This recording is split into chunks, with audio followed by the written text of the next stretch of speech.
New clone is ready. ஆமாம், எங்கே அந்த போலீஸ்காரன் கூப்பிட்டான்? ஹலோ, என்ன இல்லீகல் வேலை செய்கிறீங்களா? ஆமாம், அதுக்கு இப்போ என்ன? வெயிட் பண்ண, ரெடி ஆகிக்கிறேன் சண்டை போடுறதுக்கு. சீக்கிரம் வாடா. வெக்கமா இல்லை? ரெடி ஆகிட்டு போட்டு சண்டை போடுற? எல்லாம் வெக்கமே இருக்காதுடா, ஏன்னா நான் க்ளோன்றா. வெக்கம் இல்லாட மானம் கட்டவனே. அப்படியா? நீங்கள் பண்ணுங்க சார். போலீஸ்டா. போலீஸா? சரி, வாசிக்கிறவா டிஎஸ்பிடா. அப்படியா? அப்புறம் அடிச்சுக்கலாம். சண்டை போடுவோம். வா வா வா. என்னடா சின்ன கொண்ட மாதிரி தட்டி விட்டுட்டு கிடக்க? சீ சீ சீ. நான் லெஃப்ட் ஹேண்ட்லேயே ஹேண்டில் பண்ணுவேன், பிரச்சனை இல்லை. ஆமாண்டா.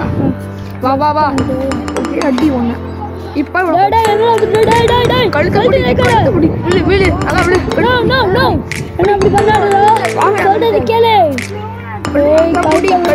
கழுத்து பிடி. இப்போ நீ கட்டடா.